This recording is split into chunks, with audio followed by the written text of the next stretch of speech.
DepEd Vision. We dream of Filipinos who passionately love their country and whose values and competencies enable them to realize their full potential and contribute meaningfully to building the nation. As a learner-centered public institution, the Department of Education continuously improves itself to better serve its stakeholders. DepEd mission: to protect and promote the right of every Filipino to quality, equitable, culture-based, and complete basic education where students learn in a child-friendly, gender-sensitive, safe, and motivating environment. Teachers facilitate learning and constantly nurture every learner. Administrators and staff, as stewards of the institution, ensure an enabling and supportive environment for effective learning to happen. Family, community, and other stakeholders are actively engaged and share responsibility for developing lifelong learners. DepEd core values: maka-Diyos, makatao, makakalikasan, at makabansa.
Tayo na't maglakbay, tuklasin ang nakatagong hiwaga ng buhay.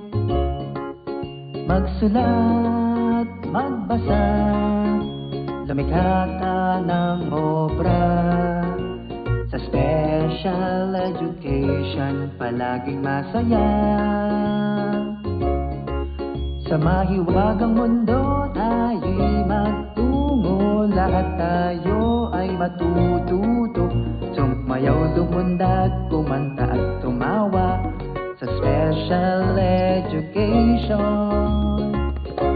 palaging masaya.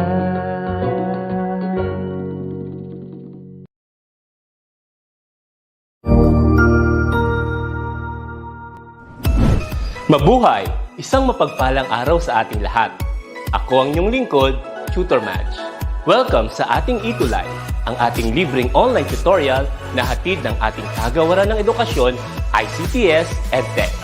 Ang programang ito ay inaasahang makatutulong at maging karagdagang kaalaman sa mga mag-aaral mula kinder hanggang senior high school, ALS, Alive, at SPED learners.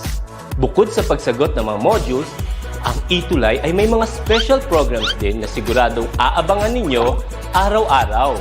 Katuwang ang ating mga minamahal na mga magulang at guro ay maitutulay natin ang pagkatuto.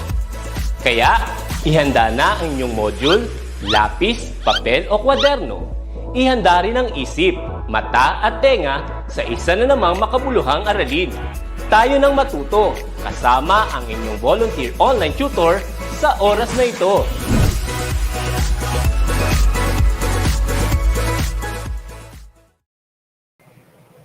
Hello everyone! Today is Thursday morning again and December 16, 2021.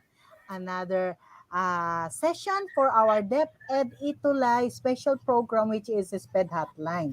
Kaya naman po, sa lahat po mula Luzon, Visayas at Mindanao, isang mapagpala at magandang umaga po sa ating lahat. Ito po ang inyong lingkod, Tutor Mercy. At ito naman po si Tutor Weng na handang tumugon sa inyo pong mga katanungan sa abot po ng aming Dahil sa bawat tanong na ating matutugunan, anak nyo Anak ang mo ang makikinabang. makikinabang.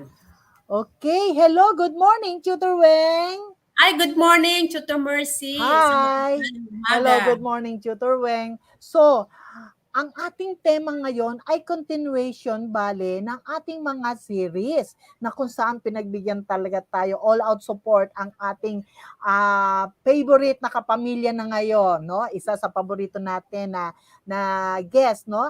Ang kanyang first series ay yung identifying challenging behaviors inside the classroom. At sumunod na dyan, Tutor Weng, ay yung ating assessment. At ngayon, nako, na ang dami nang na-excite, ang dami na rin nag-message sa akin na ano na nga yung susunod? Sabi ko, interventions for challenging behaviors. Kaya ang dami na po ngayon nag-chat-chat. Kaya yung iba po na may mga tanong, no? Magsimula na po kayo magsulat sa ating chat box para maiparating natin sa ating guest. So, ulitin ko lamang po, ang ating tema sa umagang ito ay interventions for challenging behaviors. Tutor Weng? Ayan. Okay, so our guest speaker for today, I believe, needs no introduction anymore. For she had already given us a piece of herself and a piece of her expertise. And we have seen how good, knowledgeable, and eloquent our guest speaker is. We were all blessed with all the knowledge and information that she had shared with us. And this morning, we are still blessed because she will continue to educate us. So without much further ado, to speak from the heart and from her very rich experience, Gina Luna Bermudo. Yes! Let's give her a virtual applause! Welcome again, ma'am! Mapagpalang so umaga much. po, Yeah. madam. Thank you so much, Tutor Weng and Tutor Mercy. It feels so good to be back, no? Parang ang dami nating napapagkwentuhan na parang kulang yung oras natin, no? Lagi tayong oras. Tama ka po dyan. Kaya lang ang sarap nga, ang sarap kasing matuto kasi natututo ako sa inyo, natututo kayo sa akin. So, Marami gawin talaga. natin ulit parang interactive, no? Para mas maganda at saka para makuha ko rin yung pulso ninyo. Ano ba talaga yung need, no? Kasi when I do my talk kasi laging need-based, no? Kung ano yung need ng audience. Kasi walang point na salita ako ng salita ng salita, hindi pala yung need ng audience yun. Di ba? Isang halimbawa, no? Kunwari, may isang batang autistic. Tapos pupunta ako sa pamilya, salita ng mga intervention na ng iPad, ng PEX, ng ganyan. Hindi naman nila afford. So, hindi yun need-based, no? Okay, opo. Tama po. So, and then pupunta ako sa mga teachers. And then I will use yung mga very technical terms na hindi naman maintindihan. So, hindi yun need-based. Ang turo kasi sa amin noon, no, nung nag-ano na ako, nag-specialize na talaga ako dito. Ang isa sa mga turo sa akin is when you speak with non-behavior analyst, you have to use yung language that they can understand. So non-technical terms, always try to use, like kunwari, kausapin mo yung magulang, kausapin mo sila in a language that they can understand. Yes, ma'am. Pag kausap mo yung colleague mo, then you can be technical. Opo. Okay, then you can, kasi ang nangyayari minsan, kasi napansin ko rin, na pag yung mga teachers, when they talk to parents, they use technical terms and that intimidate the parents. Yes, ma'am. That's true. So, at saka lumalabas tayong condescending yun. So, ang suggestion ko, when you explain to the parents, this is not the time to show off using technical terms. Yeah. Instead, Opo. at saka, marami rin nakiki-workshop ako sa mga teachers, no, iba-iba na nakwento ko sa inyo noon. Ito, intro muna tayo ha, kasi I want to, So, ang nangyayari, when they write report, kasi I'm doing work now with DepEd, ibang ng DepEd, no? And I noticed that some of the teachers, when they make a report and they write, they try to use a very, very sophisticated and technical terms that the reader cannot understand. Mga high-sounding words. So I asked them, para kanino ba yung report mo? Is it for your student or is it to please your supervisor? Okay? So my dear teachers, ang suggestion ko is when you write report for your student na basahin ng parents, try to use a language that they can understand because no matter how good your report is, kung hindi naman nila maintindihan, baliwala yon. Yes. Now, when you write a report for submission sa mga supervisor mo, principal mo, then you can be technical. So, nandun yun. Remember, nakwento ko sa inyo nung una, Tutor Mercy, Tutor Weng, that Yes, ma'am. sana meron tayo sa Pilipinas yon.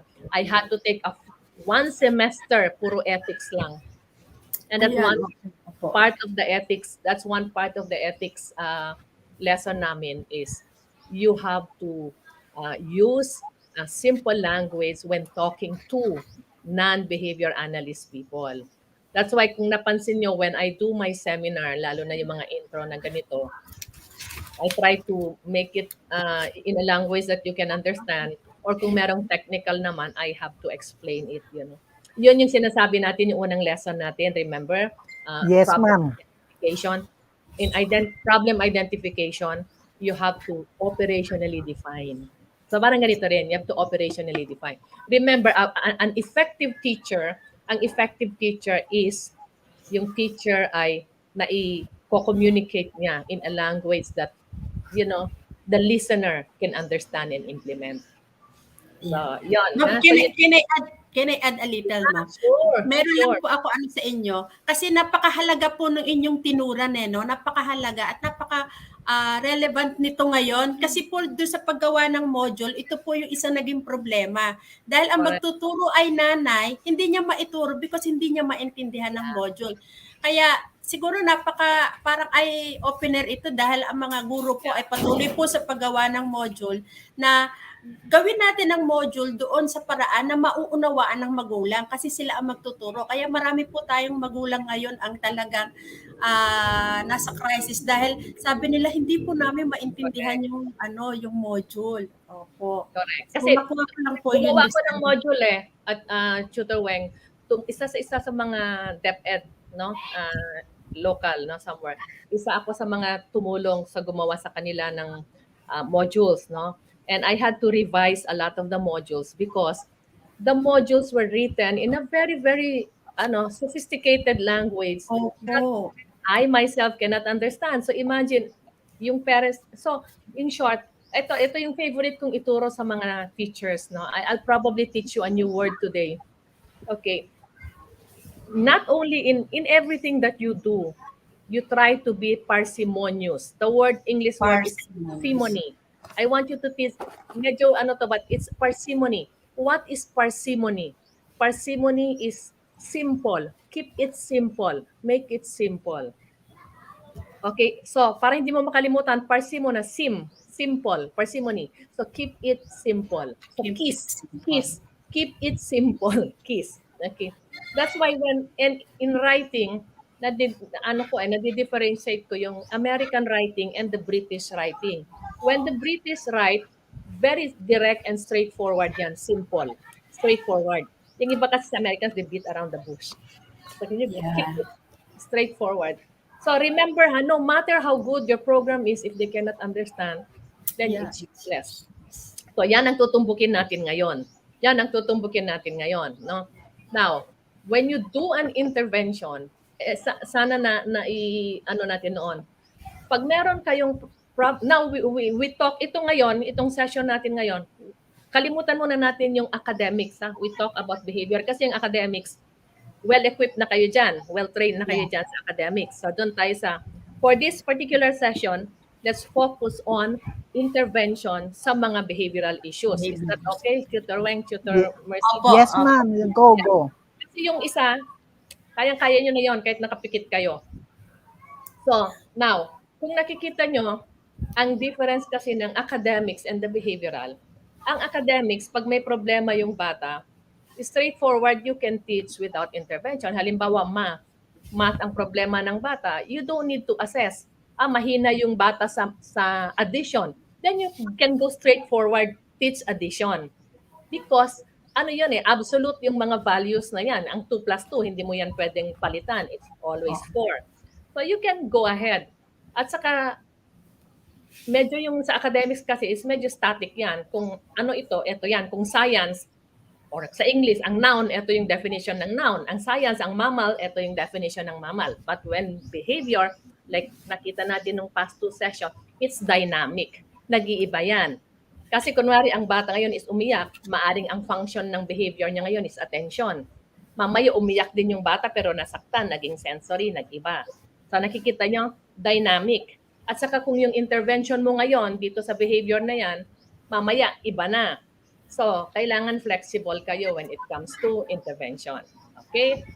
So, any question before we start? Tutor Mercy, Tutor Weng. Let's make it interactive para masaya. Yes, ma'am. Yes, ma'am. Meron kasi po rito nag-comment, no, na sabi nila, tama po yung sinasabi po ni Ma'am Gina at talagang excited silang matuto. May isa pong parent dito na paano naman daw po yung mga katulad ng anak nila nga may disability, nabubuli daw po rin talaga ng mga batang may kakaibang behaviors. Yun nga po yung tinatapit niya yun, challenge. So, paano naman po, anong dapat ba nilang gawin? Lalo na raw po dapat aware ang school. Kasi kawawa daw ang mga anak nila, umiiyak sila. Ma'am Gina. That's why po. it's very important. We have to understand nga itong behavior. Mamaya makikita nyo and how do we deal with that. Now, remember, nasabi ko rin nung hindi ko maalala kung nasabi ko, but you have to remember, pag merong bullying, laging 3 yung involved dyan. Ewan ko kung nabanggit ko, laging 3. Walang bullying kung wala itong 3 ito. Merong bully, merong victim, at merong bully victim. Okay, ang question, ano ang bully victim? Okay, so alam natin yan, obvious. Yung bully, yan yung bubuli. Bully, yung hari-hari. Yan yung Yes, hari-hari. Yan yung bully. Now, yung victim, sila yung laging inaapi. Parang ganon, no? But then, you have to remember, wala ring bully kung walang nagpapaapi. Yes. Remember that. Now, ano yung bully victim? Kasi meron din yan bully victim, hindi natin alam. Okay, ano yung bully victim? Kunwari, ako ang bully. Okay, lagi kong binubully si Tutor Weng. So, victim si Tutor Weng, bully ako. Now, kung wala ako, si Tutor Weng, binubuli naman niya si Teacher Mercy. So, ganon, no? Yung pag hindi nila they cannot stand up for themselves. Si Tutor Weng cannot stand up for herself against me. So she does. Gagawin ko sa iba. Sa iba. Yung hindi niya maigawa sa akin, gawin niya sa iba. So remember, always hindi dahil laging victim yung bata, lagi siyang victim. Minsan, nambubuli din siya. So, you have to check that also. Because that happens all the time na hindi natin nakikita yung area na yon.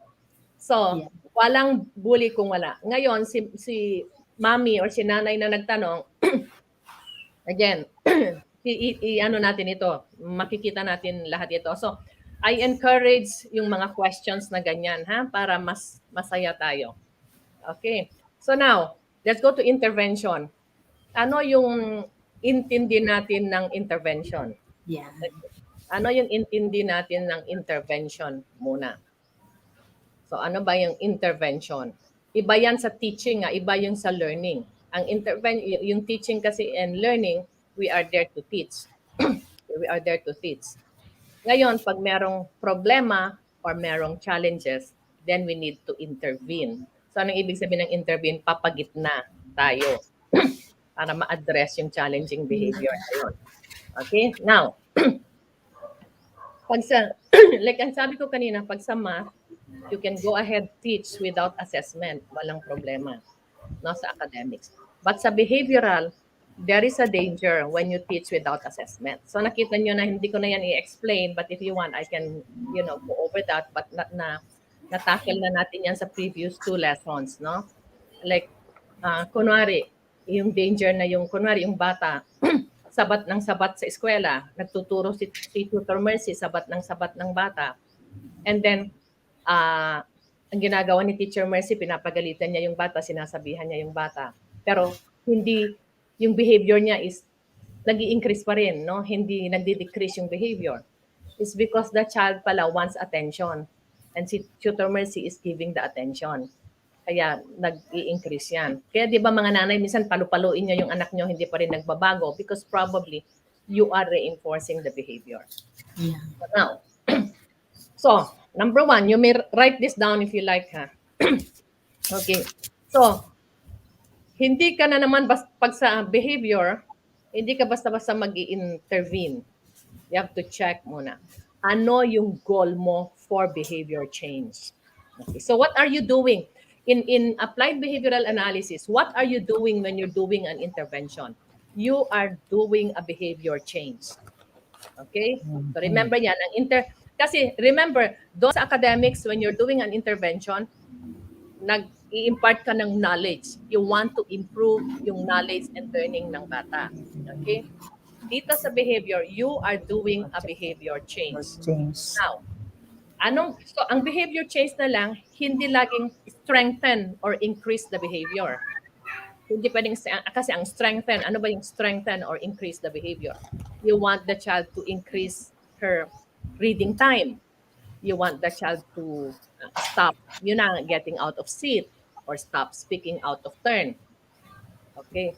So, may behaviors that you want to increase, may behavior that you want to decrease, and there are behaviors that you want to maintain and extinguish. Remember, in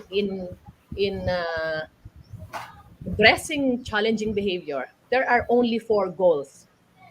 There are only 4 goals. Do you want to increase the behavior? Do you want to decrease the behavior? Do you want to maintain the behavior? Or do you want to extinguish the behavior? So when you write your goal, so yan na yung goals mo. Simple lang, di ba? Hindi kagaya sa academics, ang daming goals. So 4 lang yung goals mo. Now, how do you write your objectives? Kasi di ba merong goal, merong objective. So in writing an objective for challenging behavior, dapat meron kang setting, context, behavior, and criteria. Yun lang, simple. Okay, ano yung setting? Kunwari sa classroom, math class, kunwari. So, yun yung setting mo. During math classes, so, yung estudyante mo, so ang problem behavior mo is, kunwari, yun na nga, tayo ng tayo, para isang example na lang. So, what do you want to do with that tayo ng tayo? You want to decrease. So, during math classes, I want student A, kunwari Anna, during math classes, that's the setting.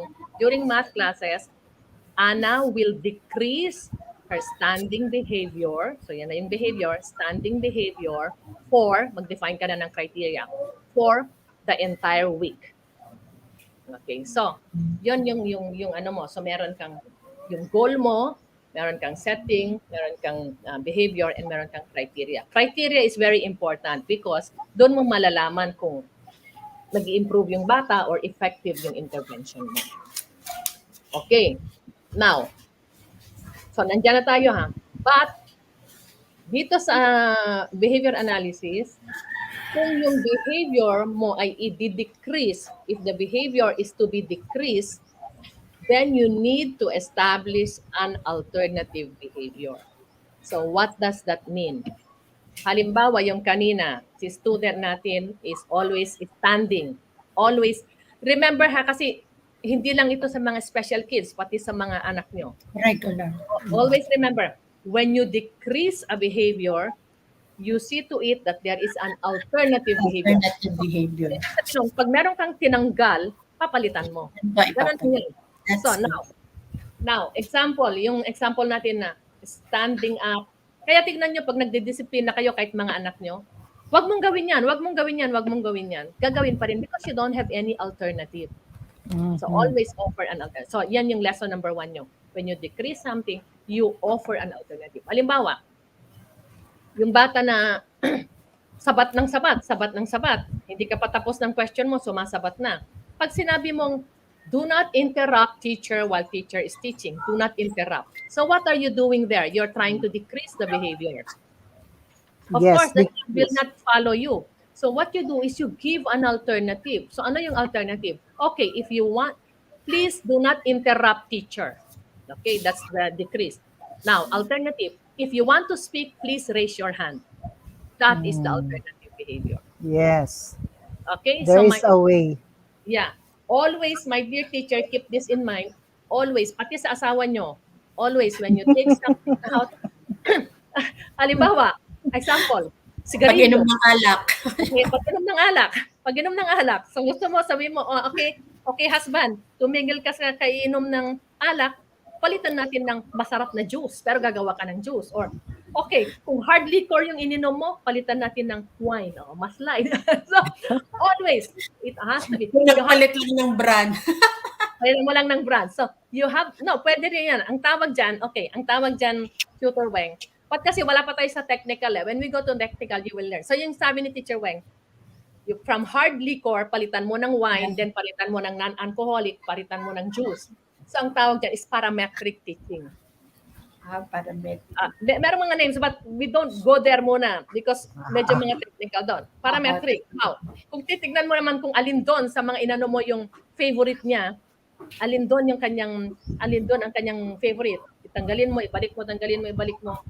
Hanggang makita. It's called non-parametric. So madami yan. Kung tignan mo naman kung alin doon yung effective, its component, madami yan. But I don't want to go there muna ha, para hindi kayo malito. Yes. So doon muna tayo sa, para tayong nasa ano muna, economics. Economics. I will remove, I will change.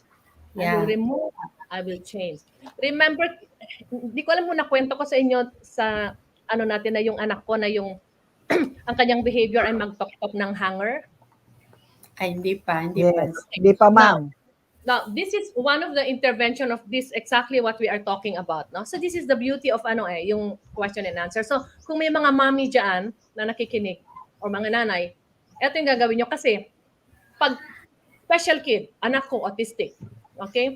Ang kanyang stereotypical behavior or in layman's term, ang kanyang ugali, ang kanyang habit, pastime, o whatever. Kumuha ng hanger at itok-tok. Tok-tok niya ang hanger. At hindi basta-basta hanger, kailangan kahoy kasi may tunog. Now, so what do I want to do? Now, let's practice now. What do I want to do? Of course, I want to decrease that behavior. Okay? If I want to decrease that behavior, I will not remove the hanger. If ever I remove the hanger, I have to replace it. But then I cannot do that right away. Kasi mga nanay, tignan mo, kung naglalaro yung anak nyo at kinuha nyo, nagwawala, nagtantrums, away na yan. Correct? Yes, So, yes. what I did? Ang ginawa ko sa kanya, una, okay, now, eto na yung decreasing. Anak, parang bolahin ko. Anak, yung hanger na yan, parang masyadong malaki, you cannot bring that anywhere. Can we just cut it, tanggalin natin yung parang hook niya na ganon, maiwan lang yung parang stick. Okay? See, look, hindi ko inalis, pinabayaan ko. So, he agreed. I did not stop him from tapping that wooden hanger. I allowed him to tap because now, ito yung iba-ibang intervention na. So, if I allowed him to tap. Okay, I allowed him to tap. Pinabayaan ko siyang mag-tap. And then, from there, ang ginawa ko, anak, bakit kaya hindi mo itap yung wood mo sa drum? Yung drum. And then yung kanyang hanger na wood, pinalitan ko na, nung na-enjoy na yung drum, yung hanger, pinalitan ko na ng drumstick. So, if you look at it, I did not remove anything. I replaced it into a more socially acceptable and appropriate behavior. Yes. So if you look at it, the behavior is the same. It's stopping. Nothing has been removed. It was just replaced and substituted it with a more socially appropriate behavior. So kita nyo yun, walang tinanggal. But, kasi pag tinanggal ko yon, wala, away na yan. Away yan. And then babalik lang sila doon. No? Away yan and babalik, tantrums and babalik. See? So yan ang technique ko mga nanay. When you remove, palit. Okay, or you do it like what we discussed kanina, parametric or non-parametric. But don't So- go there muna. Sige, ma'am. Yes, ma'am. Yes, ma'am Gina. So, ang ibig sabihin po niyan para sa ating mga viewers, no, magdi-decrease ka, no, pero papalitan mo. Pero yung pagpapalit na yan, dapat Should be gradual. dahan-dahan. Oh, Opo. Depende yan again, depende sa objective mo. Depende yan sa bata. Like I said, the Yes, behavior is case-to-case basis. oo, kasi pwede rin, kasi yung ginawa ko doon sa anak ko, I'll tell you same behavior, we can do it sa different ways to address that. So ano yung ginawa natin yung una is, hindi natin pinalitan, but we shape the behavior para maging socially acceptable, no? Okay. Now, kung gusto ko naman is extinction. Kasi yung una is nag-substitute tayo, di ba? Sinubstitute Yes, natin yes, yung ma'am. behavior. Now, kung extinction naman yung gusto ko, extinction is matanggal ko yung behavior without substituting, pwede kong every time he does that, again, ano yung mga intervention nun? So, ang extinction is that, okay, ang definition ng extinction ng behavior is the child will continue to do the behavior but it is no longer reinforcing. Okay? Now, hindi ko rin tatanggalin. Wala rin akong tatanggalin. But kanina yung objective natin is to transform. My parents, you listen na because it is very important. Pangalawa naman, extinction. Kunwari, may mga behaviors kasi na wala kang mahanap na pamalit na equal.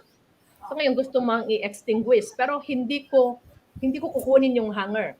So now, ano yung gusto ng anak ko? Ito na papasok yung function. Ano yung gusto ng anak ko? Tunog ng hanger. Okay? Tunog ng hanger. Tunog ng hanger, yung hanger na nakatuktok saan? Sa semento ba o sa kahoy? So yun pa lang gusto ng anak kasi pag testingin mo rin ayaw niya ng tunog ng semento. Kahoy, ayaw niya yung tunog ng hanger sa semento. Gusto niya yung tunog ng hanger sa kahoy. So anong gagawin ko? Huwag ko siyang palaruin sa taas ng bahay namin kasi kahoy. Palaruin ko siya sa baba sa semento. So pag tinoktok niya yung hanger, it is no longer the sound that he wants. So it is no longer reinforcing to him. So he will extinguish the behavior himself. Oo, kasi hindi niya na gusto. So kita nyo, ang ganda ng mga techniques. Again, it all boils down to what you want to do. That's why it's very important. You know the function of the behavior and then you define. Like kanina nga, yung kaso ng anak ko, ano yung what do we want to do there? Do we want to extinguish the behavior or do we want to convert it into a more appropriate behavior? Di ba? Ang ganda. Tignan mo. Yes, So it's ma'am. all up to you. Pero pag either way, whether the extinction or yung kanina, yung pinalitan natin ng appropriate behavior, wala tayong tinanggal. Kung papansinin ninyo, Tutor Mercy, Tutor Weng, Yes, ma'am. tinanggal. Kasi pag may tinanggal ka doon, away yan. Away yan. Yes. Magta-tantrums talaga. So may term doon. Ang tawag doon ay extinction burst. Okay? Di ba mga teachers, kung meron kayong boyfriend, pag nagte-text kayo, nagte-text din siya. Tuwing nagte-text kayo, nagte-text. Nag-text ka, hindi siya nag-text, nagagalit ka. So ang tawag doon, extinction burst. Extinct. Nanonood ka ng TV, ganyan, TV, remote control, biglang nawala yung screen ng TV. Pindot ka ng screen. That is extinction burst. Okay? So if we did that to my son kanina, then for sure he will display an extinction burst. Okay? So, number one, you have to know the goal of the behavior. So ito tayo sa goal.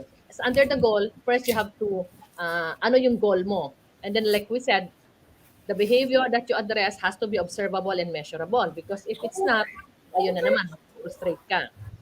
And then now, ang goal mo is whether to increase, decrease, maintain, or extinguish the behavior. When the behavior is decreased, then you have to replace it. Decrease or extinction, you have to replace it. No? Doon isa kasi hindi na, no need, just when sa decrease. And remember here, you're not punishing. Walang punishment pa dito. Now, Yes. if you want to be technical, this is called differential reinforcement. But forget it. No? I'm just saying, ang gusto ko lang sabihin sa inyo is lahat ito may pangalan. Okay. So, yan yung goals. Yan ang paggawa ng goals. Now, Next, pag-select na ng intervention. Parang yung diniscuss natin kanina, Tutor Weng and Tutor Mercy. Yes. How do you select an intervention? Kasi hindi tayo Yeah. basta-basta pupunta ng intervention eh. Kasi sasabit tayo niyan. Like kunwari, yung sa anak ko kanina, pag nag-intervention tayo without knowing the goal, without knowing this, wala. Hindi tayo magiging successful. So, ang ano kasi natin, minsan, as teacher, nagmamadali tayo na may improvement kaagad. So, we dig into intervention right away. No. So, okay. So, number one, yun na nga. Then now, how do we select? Paano tayo magse-select ng intervention? You may write this down all down because this is important. No, inaano ko lang from memory, no? But these are all empirically proven. Okay, number one, so you have to identify potential intervention based on assessment. Okay, so based on assessment, yun yung tinuro ko sa inyo nung una. Identify problem behavior, ano yung function. Wag na muna tayo sa mga technical, doon muna tayo sa kaya niyong gawin. So just the function muna tayo ngayon. So now, when you choose an intervention, titignan mo na yung intervention na gagamitin mo ay evidence-based. Okay? Evidence-based. So, yun yung mga, but again, kung gusto niyo yung mga evidence-based intervention, pwedeng isang topic na naman yan kung gusto niyo at kung may oras ako, then we can do that evidence-based. Kasi as of now, sa applied behavioral analysis, I think there are 29 or 26 or more, no? Evidence-based. Oo. Kasi may mga iba yan, promote sila, okay, the facilitated communication is effective, so you use it. Ano yung facilitated communication? Yung i-assist mo yung bata para magta-type, ita-type niya yung sabihin niya para sa mga non-verbal. But that facilitated communication is not evidence-based. So don't use it. Parang ganon. So piliin nyo. Dapat it has to be evidence-based. Now, next. Pumili kayo ng intervention and strategies based on task analysis. Okay. Ano ang task analysis? Now, again, pag meron kayong ituturo, you have to task analyze it always. So, anong ibig sabihin ng task analysis? You break the task into smaller components. Halimbawa, pag normal yung bata, turuan mo siyang mag-toothbrush. Sabi mo lang, anak, andun yung toothpaste sa banyo, mag-toothbrush ka. Tapos magmumog kang mabuti, punasan mo. Done. It's done. Okay? Now, sa children with special needs, you have to task analyze it. You have to break it. Yes, yes. Naituro na yun sa inyo yon, no? Yung task analysis. No? Mari, ano yung task analysis? Can be walang right or wrong numbers ng task analysis. Can be maiksi, it can be long, it depende. Now, we'll try the brushing of teeth, kunwari. You can make it as simple as get the toothpaste, get the toothbrush, squeeze toothpaste, brush teeth, gargle, spit. Okay? It can be as simple as that. It can be as complicated as get toothbrush, get toothpaste, squeeze toothbrush, open faucet, wet toothbrush, brush teeth, upper left-hand quadrant, lower left-hand quadrant, inside, outside. So you get it? It can be as complicated as that. And then ituturo mo bawat na task analyze mo. Now, there are different ways of teaching task analysis. Meron tayong tinatawag na forward chaining. Okay, kuha tayo ng task analysis lang na 3 steps muna para madali kong ituro. No? Halimbawa, yung brushing teeth, but let's make it 3 steps lang. Kunwari, so, get toothpaste, brush teeth, and gargle. Yun lang muna. Get toothpaste, brush teeth, gargle. But pwede mo pang i-break yan. Para lang may pakita kayong example. So, 3 yan, 3 steps. Get toothpaste, brush teeth, gargle. Now, kung pwede mong ituro yan ng forward chaining. So, anong forward chaining? Ituturo mo yung get toothpaste. Okay? Ituturo mo. Tuturo mo sa bata. Okay? So, kunwari si Tutor Mercy. Tutor Mercy, tuturo niya yung una. Okay? Yung get toothpaste. And then, si Teacher Mercy, gagawin niya ito. Yung 2 and 3. Pag na-master na nung bata yung step 1, gagawin ng bata independently yung step 1, and the Tutor Mercy will teach, step 2, teach. And then Teacher Mercy will do. So do natin do. Pag na-master na ng bata ito, bata will do it independently, and then ito na yung ituturo ni Teacher Mercy. Nakita mo, step by step ang pagturo. Pero uunahin mo yung first step. Pag backward chaining, ang backward chaining, gagawin ni Teacher Mercy, ituturo niya yung huli. Okay. Ano ang difference ng forward chaining and backward chaining? Yung forward chaining, pag yung bata ay medyo madali ng turuan. Pag backward chaining, pag hindi pa niya alam masyado. Okay? Now, kung yung bata madaling turuan, pwede mo nang ituro lahat kung ano lang yung ma-miss niya, yun yung ituro. Okay? But ang importante yan, ang importante yan is i-task analyze mo yung ituturo mo. Meaning, you have to break down to smaller components. Like sa klase, kunwari, masyadong mahirap yung subject, bibiyakin mo into smaller components. So kunwari ang ituturo mo ay reading one sentence. Pag hindi kaya ng bata ng reading ng one sentence, then i-break mo into meron akong example in reading. Again, Teacher Weng and Teacher Mercy, ito na rin yung nakakaligtaan natin minsan sa eskwela. Pag reading kasi, pag yung bata nakaka-read na, okay na sa atin. But there are other factors to consider. Yung bata ba ay meron ba comprehension? Meron ba siyang retention? At meron ba siyang fixation? Okay. Meron pumunta sa akin na bata, ang sabi niya sa akin ng nanay niya ay wala siyang comprehension. So dinala yung bata sa akin. Itong batang ito walang comprehension. Chinek ko yung bata. Meron siyang comprehension. Ang problema pala niya ay meron siyang fixation. Ang lesson nila ay Romeo and Juliet. Romeo and Juliet. Okay? Now, yung bata, nakakabasa siya. Now, if you ask him about Romeo and Juliet, yung death ni Romeo and Juliet, sagot niya, alam niya lahat. Pero outside the death of Romeo and Juliet, wala na siyang alam. Because nag-fixate na siya doon. So yun din ang bantayan natin, no? Comprehension. So how do we do that? Then we have to break that up. Kung yan ang problema mo, nag-fixate siya kay Romeo and Juliet, huwag mo ipabasa yung buong libro. Chapter 1 muna. Then i-quiz mo sa chapter 1, then chapter 2. Kasi pag pinabasa mo lahat, yes, babasahin niya lahat yan, pero ang focus niya nandun lang sa death ni Romeo and Juliet. Yun ang dapat natin pala, ma'am, talaga, no? Katulad din niya ng subtasking, no? Step by step. Ma'am, may question po rito, follow-up questions from a parent, no? Ang anak daw po niya ay may intellectual disability. Nakakasunod naman, pero when it comes to following instructions, doon sila nahihirapan. So, alin daw po ba ang mas effective sa tulad ng anak niya? Ang forward training o backward training daw po?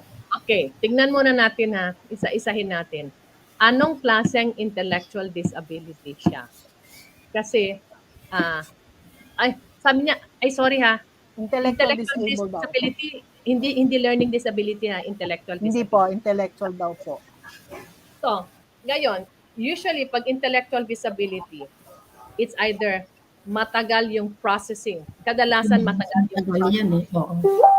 Ang techniques intellectual disability po, ma'am, pag nakikinig ka, yung nagtanong po na nanay, is kailangan talaga meron kang pasensyang maghintay. Kasi minsan, okay, turuan ko kayo ng bagong term, latency. Latency, yung problema ni ma'am is latency. Anong ibig sabihin ng latency? From the time na nagbigay si ma'am ng instruction to the time na nag-respond yung bata. Yung tawag mo dyan sa gap na yan is latency. So latency is the time between the instruction to the response. Now, so ang issue ni ma'am is, now, itong titignan mo ma'am, kaya ba siya hindi nagre-respond dahil matagal yung processing niya or hindi niya naintindihan yung tanong mo? Okay. Now, okay. Yes, ma'am. kung matagal yung kadalasan yan, matagal yung processing. Maghintay ka lang ng matagal. Bigyan mo ng oras yung sarili mo. 2 minutes, siguro 3 minutes. Tignan mo, 3 minutes, pag hindi pa nag-respond yung bata, then saka ka magturo. When you give your instruction doon sa bata po, ma'am, eto na itatas analyze mo, biyak-biyakin mo. Biyakin mo. Halimbawa, tuturuan mo yung batang gumamit ng kutsara at tinidor. So sasabihin mo sa kanya, anak, gamitin mo yung kutsara. Okay? Maghintay ka ng 2 minutes bago niya gagamitin yung kutsara. Kasi baka pina-process pala niya yung instruction mo. Okay. Yes, ma'am. Now, pag sinabi mong, anak, kumain ka, gamitin mo yung kutsara, gamitin mo yung tinidor, sumubo ka. Of course, hindi niya naintindihan yon. Doon na papasok yung anak, gumamit ka. Ito na yung forward training, ma'am. Okay, gumamit ka ng kutsara, anak. Gumamit ka kutsara. Okay, gumamit ka ng kutsara, anak. Yan muna ang ituturo mo. Yung paggamit ng tinidor, alalayan mo siya. Turo mo muna yan. Pag na-master na niya yung kutsara, saka mo ituturo. Hayaan mo na niyang gawin yung kutsara mag-isa, ituturo mo yung kopyertos. Huwag sabay. So, pag yung anak nyo ay mayroong intellectual disability, you have to teach one skill at a time. So, ang technique din, ma'am, so first you task analyze, then one skill at a time, and then magbigyan mo siya ng time to process. Kadalasan, yung mga intellectual disability at learning disability po, hindi sa hindi nila alam. Okay? Hindi sa hindi nila alam yung sagot. Matagal silang mag-process. Process. Yeah. So give them time and do not rush them because once you rush them, na-stress na sila and then they cave in. Okay? Malinaw po? Yes. So any of the two pala basta you should observe pala muna yung bata kung naintindihan niya yung tanong or matagal lang talaga mag-process. Yes. Mag-process. Thank you. Thank you, ma'am. Kasi minsan, like tayo, kahit na magulang or teacher, nagmamadali tayong for the child to answer, no? Nagmamadali tayo for the child to answer. Probably we're busy with other things. Then remember what I said, whose behavior are you trying to change? Yours or your students? So, yan, no? Siguro. No, di ba? Nangyayari yan sa atin lahat. Even me at times. No, especially yung anak ko is non-verbal. Meron na siyang, nagbukas na yung bibig niya. I get so excited that I tend to rush him to speak. But yung palang mamadali ko at sa excitement ko na sumagot siya, that puts pressure on him. So lalo siyang he caves in, no? So kita nyo yung importance na yan. So yun ha. Sana nasagot ko yan. So task analysis. And then number 3 is kailangan natin yung isama natin sa ating intervention kung ano yung preference kung ano yung preference ng bata. Okay, halimbawa ano ang preference niya? Sasabihin niya sa iyo, tuturuan mo siya ng addition ng single digit. Sabi niya sa iyo, teacher, tutor Weng, tutor Mercy, gusto ko double digits na. Then you do. You start with that. You start with what they want and then you teach What they know. Start with what they want or what they know and then saka mo na i-insert. Now, meron tayong tawag dyan. Again, I'm giving you, that's why, ito yung gusto ko lang mangyari. I'm not trying to give you technical terms, but gusto ko lang sabihin, may mga pangalan lahat itong ginagawa natin. So, ang tawag doon is high probability. Ang high probability is ituro mo muna yung madali na gusto niya, madali, then bigla mong isingit yung gusto mo na mahirap. Na hindi nila nakakalayan. Kunwari, tuturuan mo siya ng spelling. Kunwari, spelling ng apple. Alam niya yung alphabet, but hindi pa siya marunong mag-spell. So usually, ginagawa namin, what letter A? What letter B? What letter C? Then biglang spell apple. Bibiglayin mo. So yan yung tinatawag natin ng high probability or behavior momentum. Behavior momentum is you get the momentum first before you teach what you want to teach. So you start with something they know. That will give them confidence. Because if you start with something they do not know, then nagkakaroon na sila ng stress and pressure. So always start with what they know. Yeah. Preference. Then use the momentum. Okay. Alam nila, dapat 3, at least 3 sunod-sunod minimum. Alam nila. And then biglang hindi nila alam. So, hindi nila malayan, bigla silang sasagot. Kaya mahalaga, ma'am, yung talagang you start doon sa mga bagay na alam ng bata at mag-e-enjoy siya.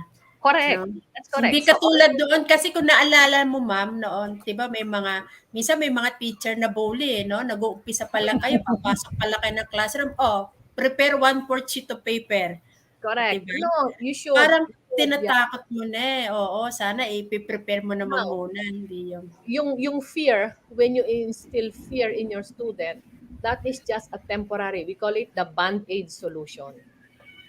You can probably solve, parang first aid yan eh. You can probably solve the problem momentarily.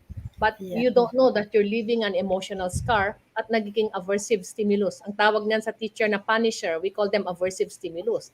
So, kunwari, ganon si Tutor Weng is ganon, terror na teacher. Now, I don't enjoy going to her class anymore. Si Teacher Weng becomes aversive to me. Yeah, Na oo. every time I enter her school, nagpapalpitate na ako and Yeah. ninenervous na ako. And every time I see Teacher Weng outside, I will even avoid her.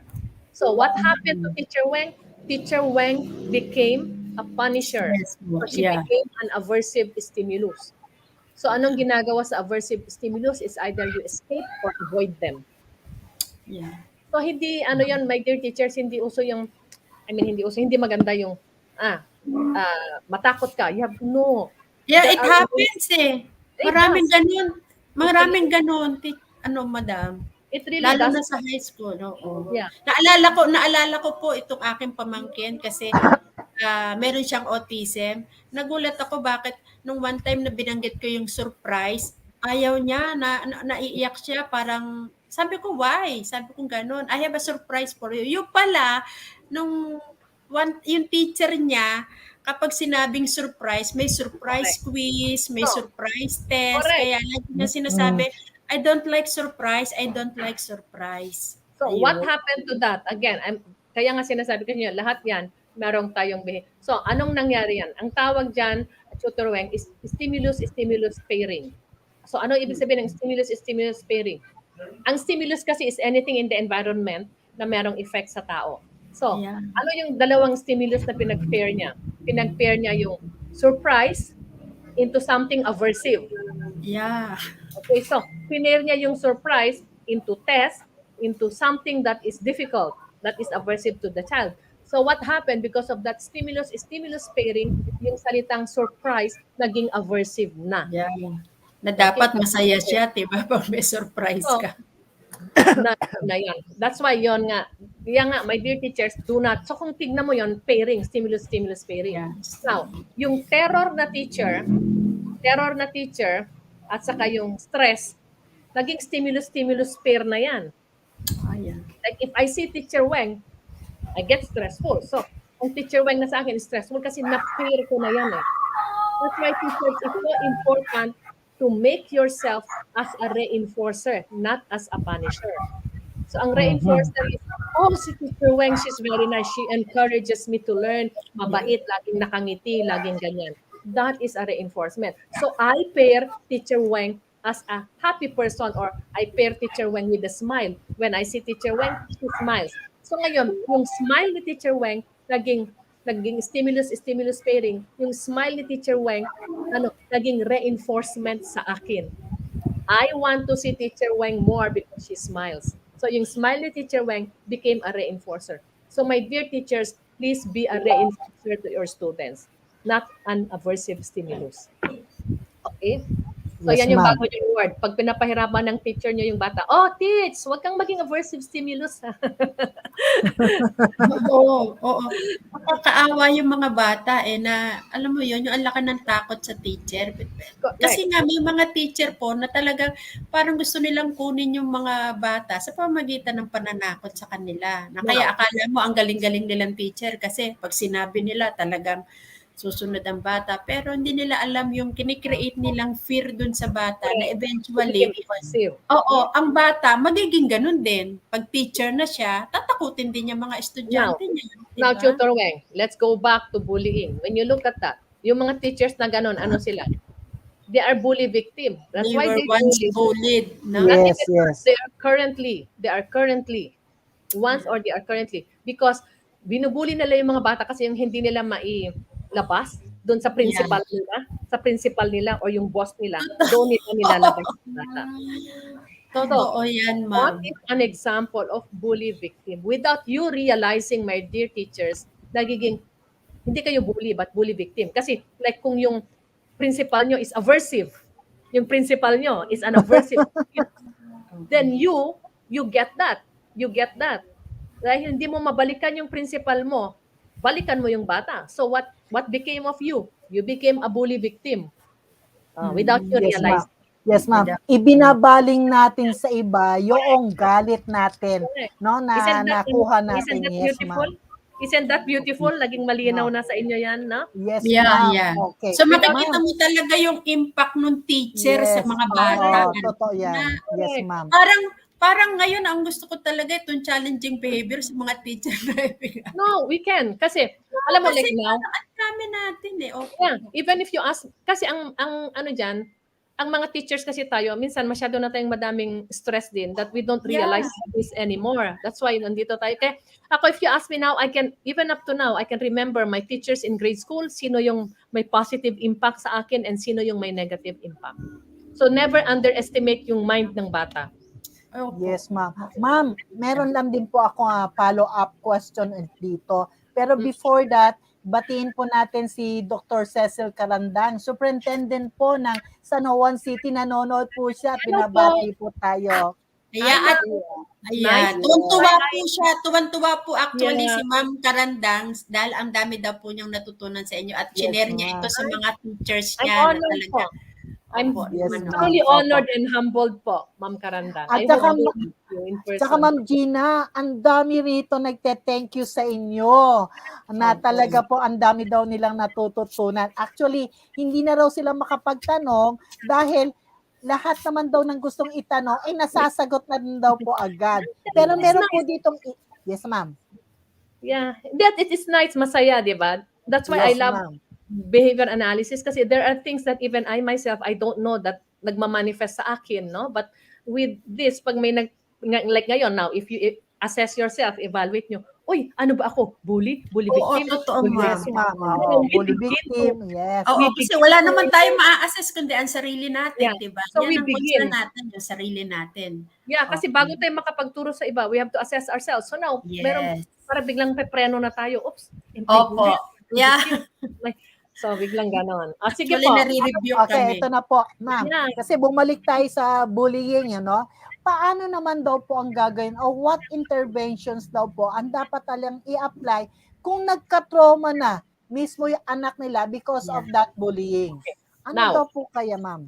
Now, yung bullying, ay yung trauma na yan, it is an emotional scar na yan, no? So, yung pagdating na sa mga trauma and everything, ano na yan? Sadali lang yung anak ko. Nandun yung Yes, anak ko ma'am. eh. Nandyan. Yes, So, ma'am. anyway, pagdating kasi dyan, yan na yung ipapasa ko na yan kay Doc Grace because that is already an internal behavior na yan. I do the external. Okay, Kasi ma'am. Okay. mas enjoy kasi ako sa behavior that I can measure and I can see, I can observe. Pagdating kasi sa trauma, that's a very good question but nakikita nyo na yung difference, no?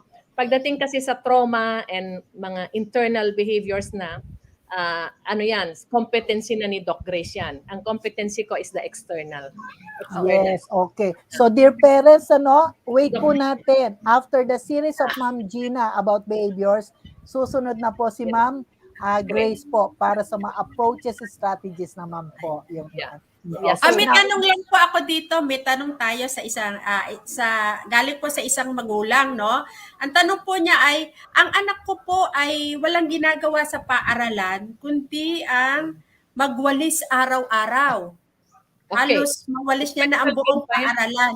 Now, Tinanong ko po ang guro, ang sabi niya ay iyon daw po kasi ang gustong gawin ng bata. At pag nasa loob ng classroom, nanggugulo lang. So para di daw po Okay. magpakapaggulo, pinagwawalis na lang. Nahayaan na lang. let's study that behavior. Very good. That's a very, very good example. So, if you look at it, ano yung behavior ng bata? It's walis, nagwawalis. Now, if you look at it, nagwawalis is a socially acceptable behavior, correct? Yeah. Yes. But doon sa case ng bata, it's excessive. Okay? So excessive na kasi wala na siyang ibang gustong gawin kung hindi Oo, 'yon. wala na eh. Now, titignan mo 'yan. So, excessive behavior. So, ano ang data na meron tayo? Nagwawali siya, wala na siyang ibang gustong gawin. Now, it's a socially acceptable behavior but it's excessive. So, what do we want to do? Decrease. Correct? Yeah. Yes. Decrease. Okay. Now, but we don't do intervention yet because we did not assess. Tama? Okay, Yes, ma'am. now, we assess. Ano na lang to, hypothetical because I haven't seen the kid. I don't know. So, anong titignan natin? Ano ngayon yung function ng behavior ng bata? Nagwawalis ba siya dahil gusto niya ng attention? Yung pinupuki siya na, wow, ang sipag, nagwawalis. Is that what he wants? Or the teacher sending him to mawalis? So, wow, good job, good boy, good something. Is that what he wants? Or number 2, is it escape that he wants? Ayaw niya yung Yes. lesson, ayaw niya nang nahihirapan, kaya siya nagwawalis. Okay? Yeah, oo. So, number 3, is it automatic or is it sensorial? Or gusto ba niya yung feeling ng pagwawalis? Or dahil gusto niya i-exercise yung kamay niya, is it sensorial? Tingin Or ko is it- escape eh. Yeah, that's why. No, but again, we do not assume not unless Yeah, you oo, yung nga lang. Now, again, so kung titignan nyo, that's a very good example. Kasi kung titignan nyo is, wow, ang initial reaction, wow, ang sipag, gustong magwalis. Okay naman, oo. Baka attention seeker eh. Okay. Excessive na because it hinders his ability to learn na sa eskwela. At naging, so i-check mo, alin doon yung function. Is it, so now, how do we intervene? Kasi we're doing na-apply nyo na lahat. Problem identification, na-identify nyo. Okay, ano yung assessment? Now we're Function. doing the assessment na, and then the intervention. How do we intervene? Now, assuming that ang function niya is attention. So, ano ba yung mga tinuro ko noon? Planned ignoring. Huwag mo pansinin. Planned ignoring. Or, purihin mo siya tuwing hindi siya nagwawalis. Wow, good job, hindi ka nagwawalis ngayon. Ayan. It's called non-contingent Reverse reinforcer. naman yan, oo. Non-contingent reinforcer. Okay, now, kung escape naman ang function niya, ano yung ayaw niya sa classroom? Again, is the teacher aversive? Is the teacher aversive? Is the lesson aversive? Are his classmates aversive? Is he bullied at school? Then when you find out alin doon, then you make the necessary adjustments. See, kung sensorial, parang yung anak ko doon sa drum, sensorial. So, instead na pagwalisin mo, ano yung ibang, kunwari, nagwawali siya, like gusto niyang na-exercise yung kamay niya, then you give him something, a substitute that will exercise his hand. Halimbawa, marakas. It's same movement as yung walis. So, yun, you have to assess. See? Hindi yung, wow, nagmawali siya ang sipag. Yun pala gusto niya yung attention. Then you are reinforcing the attention even more. See, di mo yung beauty ng assessment and don't you appreciate it? It's so beautiful. Now, now, no matter what you do, kung hindi mo nabasa yung function ng behavior, as a teacher, you will never be effective because you are Yes. addressing the wrong function. Yes. It will be useless, no? Yeah, kita nyo? So again, when you cannot address the behavior, you begin to doubt yourself. Ginawa ko naman lahat ng pwede mong gawin. But yun lang pala, hindi nag-match yung intervention mo doon sa need. Na? Any comment? Diba? Beautiful? Don't you appreciate it now? Yeah, yeah. Yes. Mm-mm. Diba? Naalala ko tuloy yung anak mo, Tutor Mercy, yung panganay. Yung panganay niya po kasi nag-estudyante ko sa kindergarten. So, matagal na po yun. And gusto-gusto niya magwalis. Kasi alam natin yung mga batang malilit, parang gusto na maging adult, ano? Ganun niya. Gusto-gusto niya magwalis. Look at that. Gusto niyang maging adult. Yeah, Oo. of course. What does he want there? Attention. Yeah, oo. Yung isusuot yung mga sapatos ni nanay, ni tatay, di ba? Minsan, oo. Now, it's up to you. Again there, it's up to you. Do you want to encourage that? Do you want to discourage that? Or do you want Hindi rin to... pala ano yun, hindi rin pala maganda yun. It depende po, ma'am. Kung hindi naman excessive, Kung hindi naman, kasi yung sa, like halimbawa, yung example kanina, yung pagwawalis, no? Hindi naman siya excessive. So, pag hindi excessive, halimbawa hindi excessive yung pagwawalis niya, and then you encourage it. Oo. You maintain pa nga, hindi lang encourage, you maintain. Ayan. Pero dahil Yeah. excessive na, then you decrease. Okay, Yes. may mga tawag na naman dyan. So parang gusto ko lang malaman nyo na yung mga sinasabi ko is all Yeah. scientifically proven. If you decrease a behavior, it's called differential reinforcement of lowering down the behavior. Pag gusto mong i-increase, differential reinforcement of high behavior, meaning you reinforce the high behavior. So lahat yan meron. So yung mga tinuturo ko sa'yo, hindi lang galing sa aking gut feel or feel, but meron scientific basis lahat yan. So that's why pag may mga nagsaseminar din sa inyo, tanungin nyo, is it scientifically proven po ba yung tinuturo ninyo? Is it? No? So yung mga tinuturo ko sa inyo, it's all evidence-based and scientifically proven and backed by data. So, yun yung ano. So nakikita nyo, so yun. So, ang intervention nyo, so dapat nandun yung preference ng bata at again, nandun din sa kanilang current repertoire. So, current skill, nandun sa kanila. So, ngayon, kung nandun sa skill, then tignan mo, is it excessive or not? Then again, go back to your goal. Do you want to maintain? Do you want to increase, decrease, maintain, or extinguish? Yeah. So, ayun, like doon sa pagwawalis, then you define sa goal. Go back to your objective. Ano ba sa iyo ang acceptable? Siguro ang acceptable is magwalis siya sa umaga, 30 minutes sa umaga, 30 minutes sa hapon. That is acceptable. Then more than that, Huwag naman yung buong paaralan. yeah. So, nakikita mo yon, papasok ka na naman sa goal mo, criteria. So, you also have to define your criteria. Ano yung criteria mo? Ano yung criteria mo? Is it umaga and hapon or umaga and hapon? Or is it yung classroom lang niya or yung buong paligid ng eskwela? So, you define the criteria. Okay?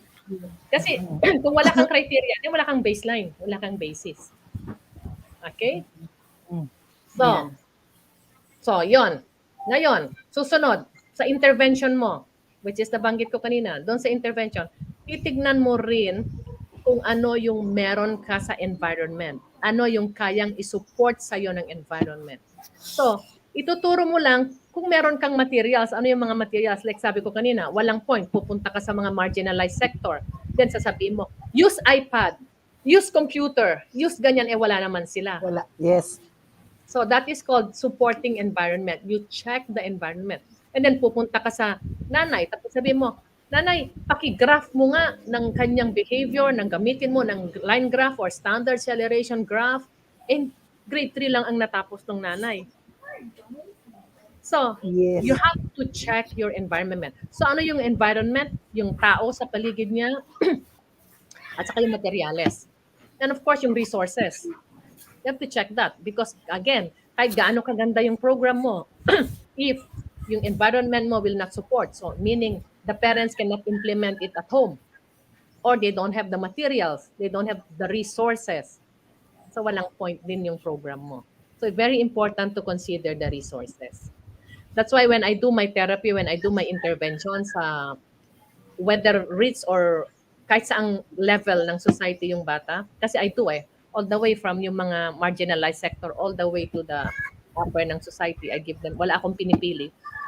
Kasi lahat naman pare-pareho ang problema. I don't ask them to buy materials. I check what they have. Yeah. Yes, Check yun, what they dapat, yes ma'am, dapat talaga i-consider lagi. Not only yung mismong bata, kundi kung ano at sino ang nakapaligid sa Yeah. kanya. Correct. Like for example, dito sa Bagong Silang, dito sa Reclamation Center, na alam mo, expectin mo na mga may hirap lang dito. No? Kung Opo. meron man, bibihira lang may kaya. So, lagi ko consider kung ano ang meron. So, thankful kami talagang nai-announce po ninyo yan dahil maraming nakikinig at nanonood. So, nare-remind sa sarili nila na pala dapat ang gawin natin. So, ito nga hindi lang pala challenging ang natakil natin, kundi talaga yung totally change, no? Na ang dapat mag-start within us, tayo muna, para mai-impart natin doon sa ating mga target, no? Ako, talaga naman po. At So, saka ma'am, gusto ko rin malaman nila na hindi hindrance, yung kakulangan ng resources, no? Dahil ang Yes, dami ko ring ma'am. natulungan na talagang galing pa sa, yung sabi ko, sa mga tundo, sa Smoky Mountain. Meron akong mga estudyante doon at ang bilis ng mga improvements nila dahil nga, titignan mo. So, kung ano yung meron sila, mga laruan ng mga lata, di yun ang gamitin Ayan, mo. oo. Writing, anything. Yung mga dyaryo. Matutulong tayo mag-improvise, no? Yeah, we improvise. So, Yeah. so you always have to consider again the environment. Ano yung kayang i-support at hindi i-support ng environment. Tapos, again, ang importante din, tignan nyo na yung behavior na tinuturo nyo ay may social validity. Importante sa bata, hindi sa inyo. Again, Yeah. kung yung bata maingay, tinuturuan mo ba dahil gusto mo yung batang magsalita o naiirita ka sa ingay niya? Ngayon, isa pa yon, social validity. Pipilitin mo yung batang mag-aral ng English, ng math. Hindi naman kaya ng utak niya, ayaw niya. Yes. That's not social validity. So it has to be valid doon sa bata. Ano Mm-mm. talaga yung need niya? Yung need niya. Bakit mo tuturuan yung bata ng magbasa or magsulat hindi siya marunong magdamit? Unahin mo kung ano yung Yung mga functional and ano yung socially valid sa kanya. Oo. Okay. Napakahalaga yan, ma'am, yung sinabi niyo, yung social validity, ano. Kasi nga, yung pagtuturo ng mga batang may kapansanan, dapat kami mga teachers, alam din namin, ano ba yung kaya niya pang gawin, at saka yung mga bagay na hindi niya na kaya talaga, kahit anong gawin nating tumbling, ay hindi niya na matututunan. No? Kasi minsan, doon kami nagtuduel kailangan matutunan mo to, kaya ilang taon na, 5 taon na, sige pa rin ng sige si teacher, hindi na natutunan. Dapat siguro yung ma-identify namin ano yung mga skills na kaya niya pang gawin at doon kami mag-concentrate. Correct. Yun ang Yes. Kasi ang ano dyan, tingnan natin na yung sabi mo, Tutor Weng. Ilang years na, turo hindi pa rin natututo. Then it's time to reevaluate and recalibrate. No? First, reevaluate mo. Bakit? Naging aversive ba ako? Aversive ba yung lesson? Alam ba niya? Yung mga pinag-usapan natin kanina. Okay, ano pinag-usapan natin? Tama ba yung goal ko? Is it measurable? Nataas ang ko ba? Nandun ba sa repertoire niya? Yun ba yung gusto niya? I-assess mo yung mga sinabi ko. Now, pag ilang buwan pa na hindi nag-i-improve, no? And then you have to recalibrate. Mag-recalibrate ka ng technique mo, ng style mo, ng lesson mo, ng program mo. Because it's no longer effective. There's no point of continuing doon sa lesson mo pag Yes. hindi na siya effective, no? So, Yes, ma'am. recalibrate. That's very important din. So, yung recalibrate. Now, when you recalibrate, again, another tip, don't just recalibrate. You reassess, then recalibrate. Again, because ang behavior is dynamic yan. Hindi yan static, nagpapalit. Yeah, oo. So, before you recalibrate, always You you reassess. Okay. Yes, ma'am. Buti nabanggit po ninyo no na once na hindi naging effective yung binigay nilang interventions, hindi agad-agad papalitan ng another interventions kundi i-reassess. Ayun, very clear po natin. And So, recalibrate. ma'am, yes, ma'am. So, parang no, ang mga bata natin before we will give an intervention whatsoever, dapat alam natin na yung interest nila, yung present level nila, kung ready na rin ba sila, no? And And then the the important environment, and then yung environment. Ano yes, yung ma'am. Consider At saka the yung sabi nga ni Tutor Weng, nabanggit nyo nga rin po na kung hindi na talaga kaya at talaga naman po importante kahit academically inclined pa sila, dapat laging kasama ang social and life skills. Most especially do sa mga hindi na kaya sa academics. So, Ma'am Gina, no, napakagandang talakayan na naman na nangyari sa ating ngayong umaga na para bang kahit na time na, no, pero gusto pa rin namin ituloy. But anyway, sa by January, first session natin, ay nako po, sa ayot sa gusto nyo, Ma'am Gina, ngayon pa lang ini-schedule ko na kayo po uli ang aming guest dahil eto po, ang dami nagsasabi ang galing, ang sarap pakinggan, very clear. Tapos yung sinasabi nyo po, makipag-usap ka ayon doon sa level ng taong kausap mo. Kung Tagalog, kung ano pa siya. Yeah, kaya, ma'am, any messages uli, last na reminders din sa aming lahat, ma'am? Okay, yun na nga. Bilang guro ay we can make or break our students. Yes. Okay, we can be, like I said, we can be a reinforcer, and we can be an aversive stimulus. So let's try to be a reinforcer. Kasi Yeah. mali mo, yung estudyante mo yan, maging ano yan, presidente Maging ng Pilipinas, maging Yeah. doktor, or whatever, Yes, di no? ba? Yeah. So, you can, ngayon, kung yung mga anak nyo ay medyo mabagal, baka matagal, hindi nila alam. Minsan matagal lang yung processing. Matagal lang yung processing. So, you give them some time. At huwag kayong magmamadali.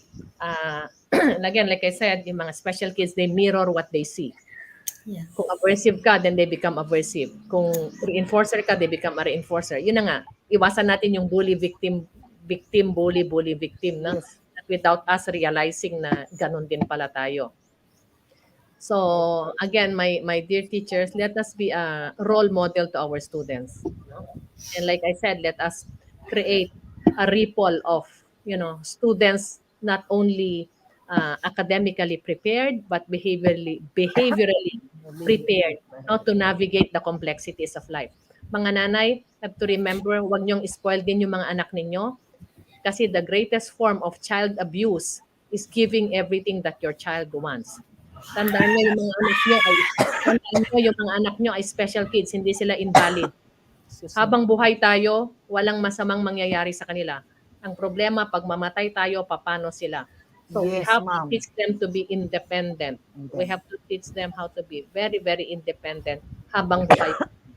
That is the best legacy we can give them, no? If they can live a life with dignity and grace without us. So, Yes, ma'am. yun lang, and go ahead, please be good teachers. Go and make a positive impact, not only to your students, no, but to their families. So maraming salamat, and it's an honor to be here once again. Okay, maraming Thank you so salamat po, much. Ma'am Gina. Thank you so much. Thank you so much. Okay po, tumagos talaga sa puso Yeah, ko. yeah. Yung, Ano ba yun? yung Tumagos messages. ba? Yes, Ano ma'am. pa? Yes, ma'am. Tagos na tagos. Pati kayo ba natagos? Yes, Kasi ma'am. natagos Di ba? ako. Yeah, but Kasi you Ano see, rin ay na-correct. no, but if Maraming realization na mangyari, at saka pag natutunan nyo ito ng tama, itong how to address, parang how to be an agent of behavior change, no, how to be an agent. It's a beautiful anong tawag mo dito, it's a very anong tawag mo ito, a beautiful field. It's a very beautiful field kasi alam mo na what to do and what not to do, how to teach properly.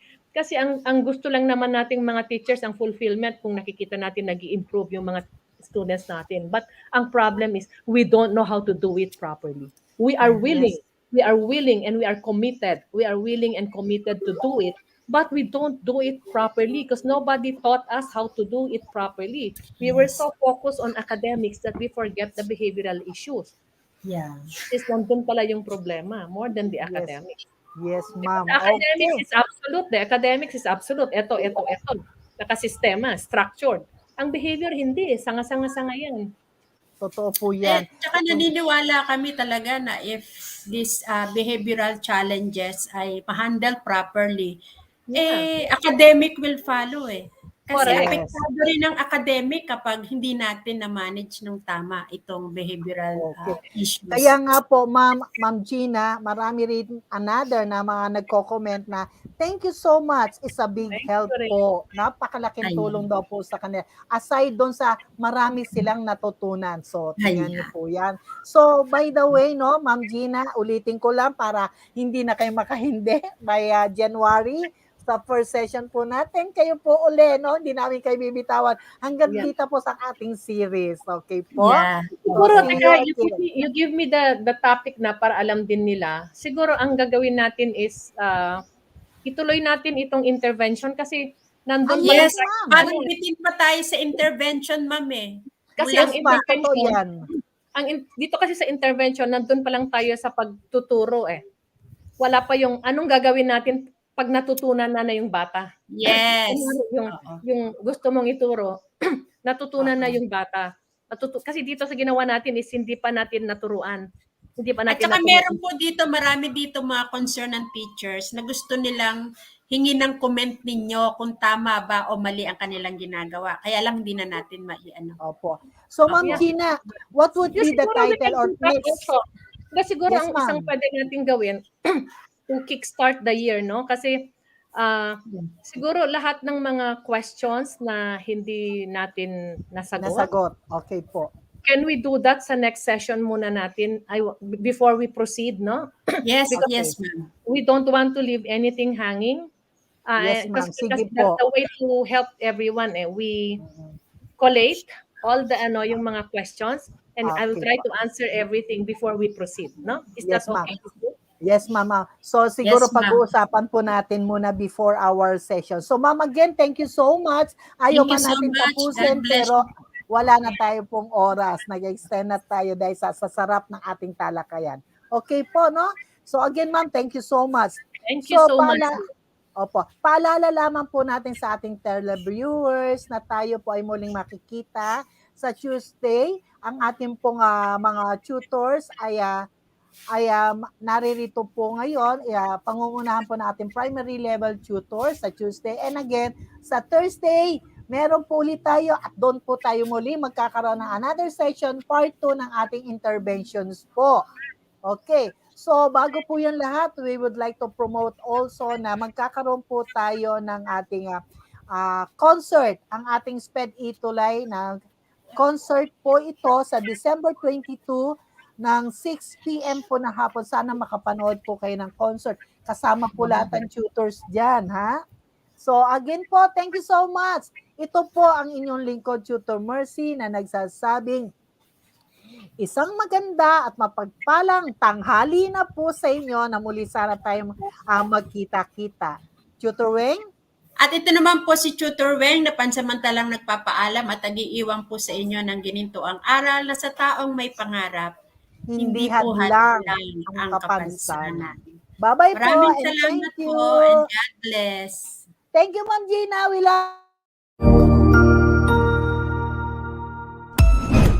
Ang husay naman! Natapos mo ang iyong tutorial session kasama ang iyong mahusay na ETUlay tutor. May bago ka bang natutuhan? I-share na yan gamit ang hashtag ETUlay Level Up. Huwag aalis ha, dahil may susunod pang programa na pwede mo ring panoorin at salihan. Dahil naghihintay na ang iyong mga tutors. Happy learning dito sa ETUlay!